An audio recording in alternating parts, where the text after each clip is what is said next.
Who likes Jewish history? It's the one time it's okay to lie to the rabbi. Okay, good, better, we'll work on that. Chanukah is such a loaded holiday.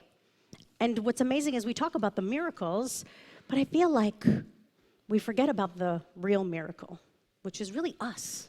That's right, everybody in here. Excuse me, Cantor, excuse me. Can you guys keep a secret?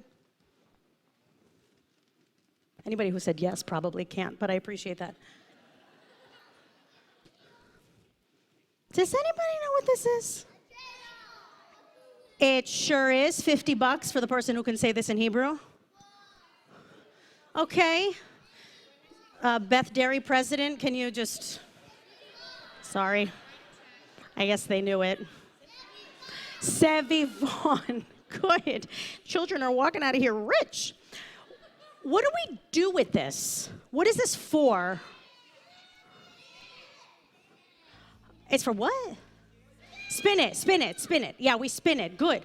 What else can you tell me about this? Okay, it has some letters on it. Good.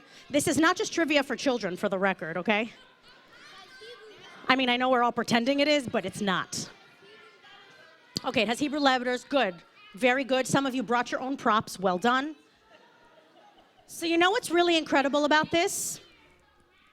It actually tells us a story. Okay? And I'm happy to see some nodding heads. They're like, oh yeah, I remember that now. And so it has a few letters. Nun, Nes, Gimel, Gadol. We have a Hey, Haya. And this dreidel has a Shin, which $20 for this word. I really need to stop promising money. I don't know what I'm thinking. Sham, Sham. A great miracle happened. Now, the dreidels in Israel look a little different. They have one letter that's a little bit different. Pei, Yafeh. What is the pei? Po, here. Very good. What miracle happened there? So we talk about the oil and the light, and that's lovely. And there's more. There's much, much, much, much more. How do we know about Hanukkah? It's not in our Torah. It's actually from a book called Maccabees 1 and 2. You do light candles? Nailed it. 100 on your Jewish exam.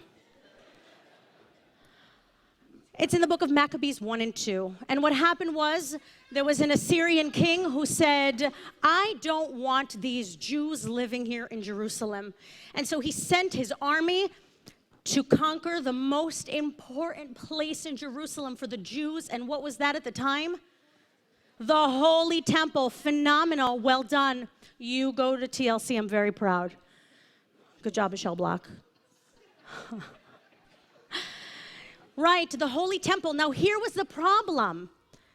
In 170, 180, around the time all the tension was starting with the Jews being in Jerusalem, there was only one temple, and it was in Jerusalem. It's not like now where you have your choice of, do I want to go here, do I want to go there, conservative, reform, constructionist, blah, blah, blah. No, there wasn't no such thing. There was one temple, and it was in Jerusalem. And it rubbed, sadly, many, many leaders the wrong way, that these Jews had this temple and that they had their own faith. They were so organized and they had very strict rules. So this Assyrian Antiochus sent his army and he said, get rid of these Jews. And moreover, I don't want them being Jewish anymore. No more Shabbat. Say goodbye to Shabbat. No more holidays. And what's worse is they desecrated the temple. No more holidays, right? So they brought in big Greek structures and idols into the temple, which is something that we're just not used to and we don't have in Judaism. And this was so foreign and difficult. I love that you just said we wouldn't have Hanukkah anymore. You're right. Hanukkah was in the process of being made. You're so right. So smart. So we couldn't do our holidays. And not only that, our temple was desecrated.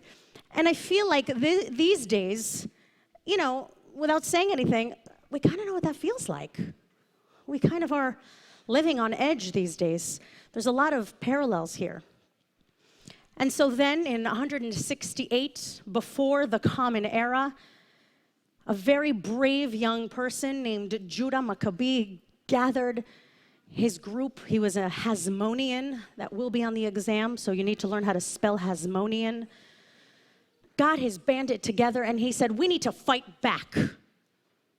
It was incredible. Think about how big the Greek army was. And this tiny guerrilla warfare group of individuals that were in the temple had to basically get rid of but a really big part of the army, the Greek army. And it was so scary for them. And against all odds, they won. Wow. So when we talk about Chanukah, the word Chanukah actually in Hebrew means rededication. We rededicated our temple, we took it back, and we made it ours again. We changed it back to what it was. I will also say, in the class version of this sermon, it was actually a lot of a civil war as well. Jews weren't agreeing, shocking, and how to proceed forward was very difficult, but that's for another day. Nonetheless, they defeated, and this is how Hanukkah was established. It was this rededication to the temple. They won. They came together, Jews came together against all odds, put all of their differences aside, and managed to come together for one very important reason, and that is their religious and Jewish faith and their freedom. Now, if anybody's been watching the news lately, there's a lot of parallels, almost scary amount of parallels. And while thank God we have amazing security and support in many of our synagogues in our temple, but it doesn't mean that we can't rededicate our temple today. My friends, especially my friends in the front, who are going to be passing on Judaism to your kids one day, no pressure, you finish kindergarten, right? And when we rededicate, this idea of rededicating to our temple, this is our opportunity, grown-ups and children, to tell our kids why we belong here. Why are we part of this community? Why are we Jewish? Why did we give our kids the names they have? What symbolism does that have in your family, in our faith? If I say to you, what makes you a Jew? Do you know what you would say? This is our opportunity to dig deeply within ourselves and not only think about these things for ourselves and learn our answers and then disseminate them to our friends and our family members and, of course, our next generation.